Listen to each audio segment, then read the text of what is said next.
I spent some time over the weekend here, really diving into what has upset me. Now, during the game, it was in the second half. Cory's doing the play-by-play, and he almost has a heart attack because Will Howard throws one over the middle that, in all honesty, probably should have been intercepted. Out of nowhere, with red cape and all, comes Jeremiah Smith, aka Megatron, as we call him. He or Optimus Prime. Optimus Sorry, Prime. Optimus Prime. Megatron was Calvin Johnson. Yes, thank you. Optimus Prime. Um, Snatching the ball away from the interception, takes off around the corners, running down the sideline, dodging people, running in and out. It was a huge gain. Finally gets tackled, and and then after the play's over, we see him limping off the field. And Cory goes, "Oh no, it looks like JJ might have got hurt on that play." At the time, I didn't catch any of this. I didn't catch After the it. game, social media is blowing up because of the tackle that was made. Now, the young man from Northwestern who made the tackle is one Robert Fitzgerald.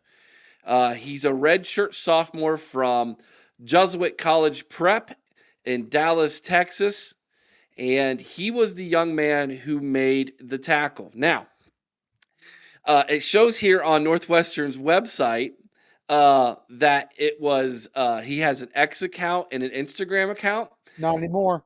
Not if now if you go to his X account, it is gone.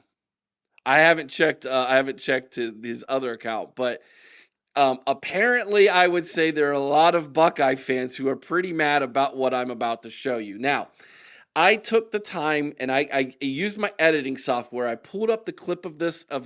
I edited it down to just the end. I zoomed way into it, and then I focused and circled where Robert has made this tackle. He makes the tackle, grabs Jeremiah's ankle in an ankle lock, like we're talking straight up MMA here, and then torques and twists it like he's trying to break his ankle.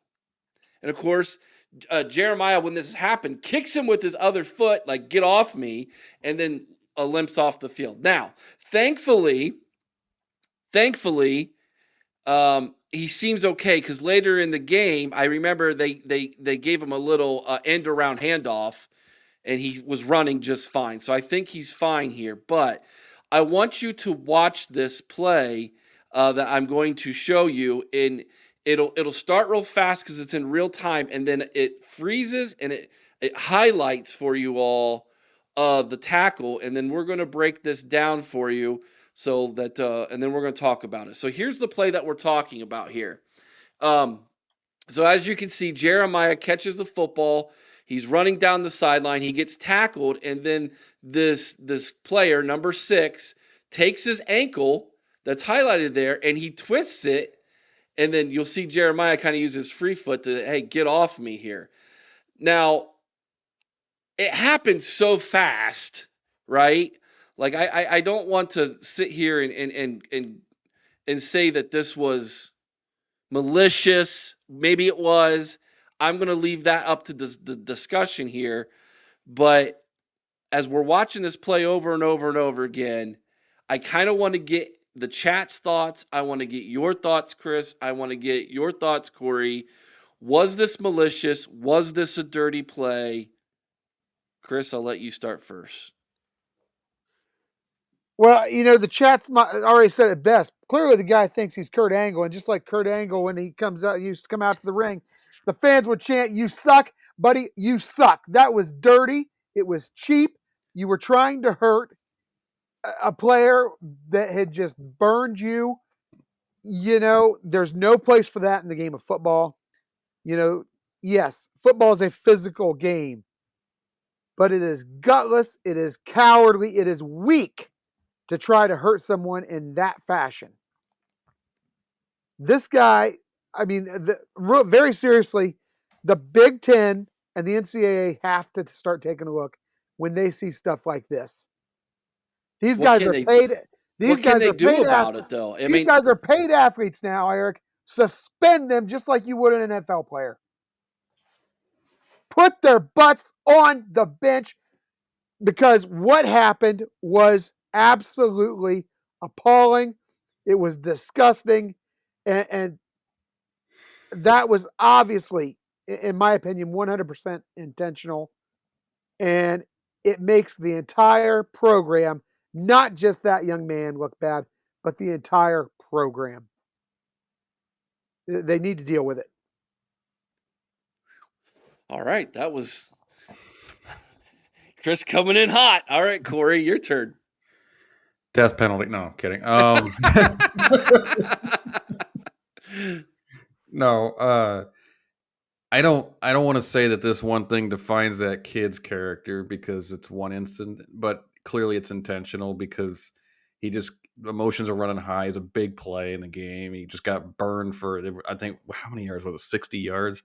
Uh and clearly he just put a little extra on that because I mean I saw it in the chat here. I can't remember who said I saw it. I'm sorry guys, but JJ would not be kicking him if that guy wasn't twisting or something like that. If he just had grabbed a hold of his leg to tackle him and let go, that would have been it, and that's the end of it. But JJ obviously felt, hey, you're twisting me, you're hurting me, and the play was clearly over by then. He was, I think, emotion overcame him because he just got burned and he just let his emotions control his actions, and it's not excuse or nothing like that. I agree with Chris.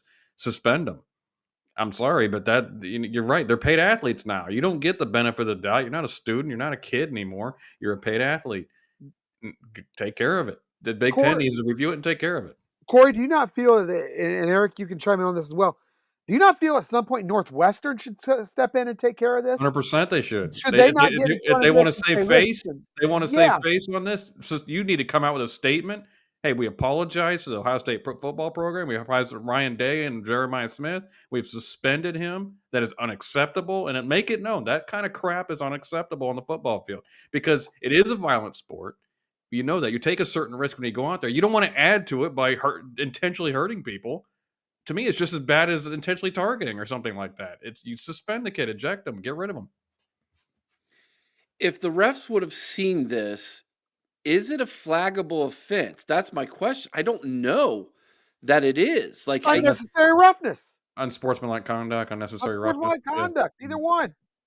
I mean, you look back. Nick Quint brings up when they tried to untie Dobbins' shoes. Remember that? Yeah, yeah. Which Yeah, I still want to ask, like, what was the purpose? Were they going to try to tie him together real quick so that when he ran the ball the next play, I he think they would were probably trip trying to over? get him off the field. Yeah. Right? Like, Yeah, I know that. I'm being funny with it, but that was a low point in Michigan football right there. yeah, yeah, it was. What in the last 3 decades hasn't, or 2.5 decades hasn't been? That's a fair point. Um, yeah, I mean, a lot of these comments have been great, and you know, you bring up a lot of good points. I like Bob's comment: dirty, malicious, egregious, tacky, appalling, disgustingly debilitating. He just named them all off. I love it, Bob. Northwestern reputation as an academic institution is on trial. Toughness is questionable. Gave up a big play. Tortumatic. Deserves a suspension. Mm-hmm. So, okay. So, do you think Ohio State? Now, if Ohio State were to send this clip into the Big Ten, then you know what everybody's going to say. Ohio State's being soft. They're being complainers. They're whining. You know They can say what the the heck narrative. they want. If anybody wants to defend what happened on that field, and they have a bias problem. That's as simple as that. This isn't simple. Oh, Ryan Day's crying about a call thing, which they all do, by the way. Every freaking coach in the Big Ten sends them in. Send that play in and show the Big Ten this is crap. I don't even want to play this team if they're going to do this crap to my star. Yeah, what would Alabama be saying if they had Milrose's ankle, turned Or into an Ryan ankle lock Williams, there? Ryan Williams.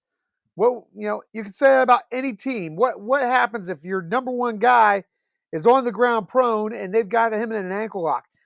Hell yes, they're going to be complaining about it. You think Michigan wouldn't have complained last year if Blake Corum had that same thing happen to him? I mean, of course they would. And they should. Or JJ McWussy.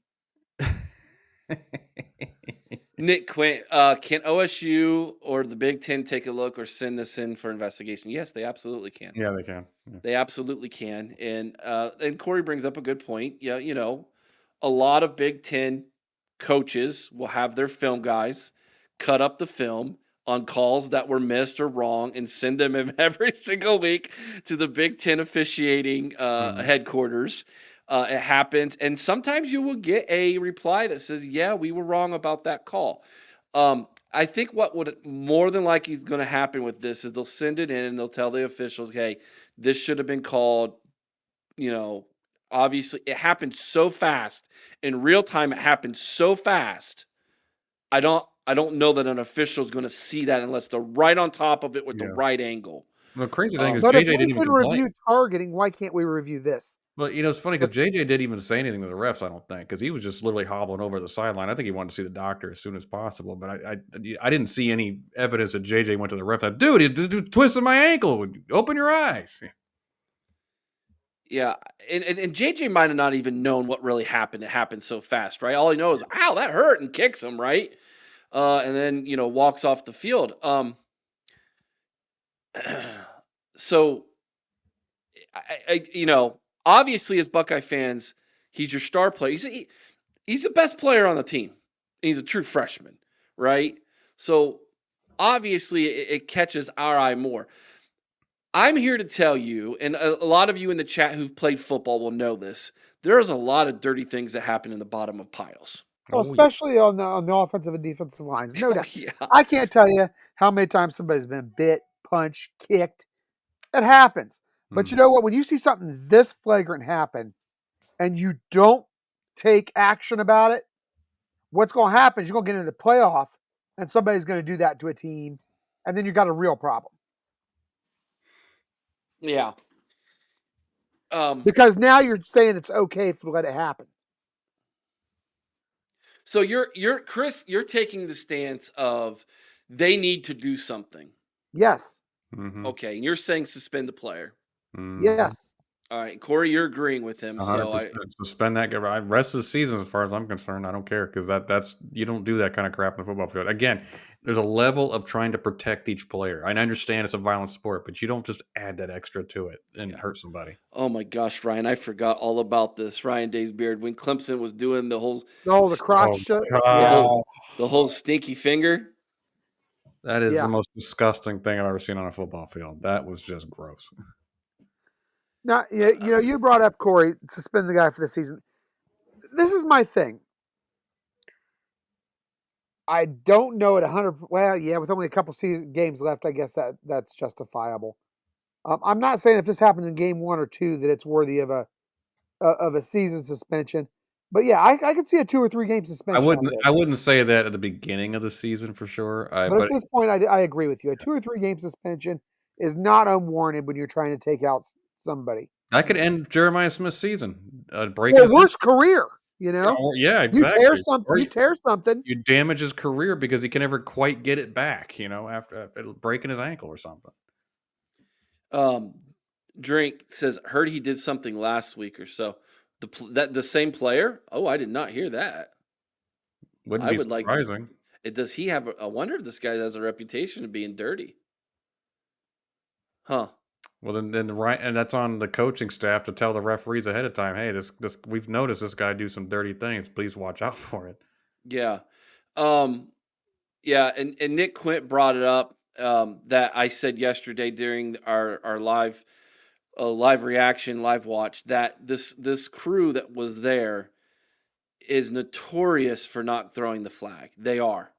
They Really? are like Well, you can look at the different crews in the Big Ten, and some of them have a reputation of being ticky tack or whatever, or calling so too I many targeting. This crew notoriously doesn't throw flags. Was there one holding call yesterday? I told you all there wouldn't be. yeah. I told you all they would not call holding.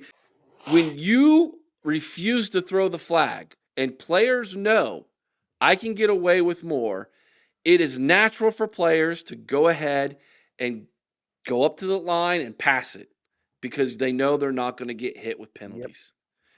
We're all in agreement. This needs to be sent again. I'm gonna bring it back up and show you guys again.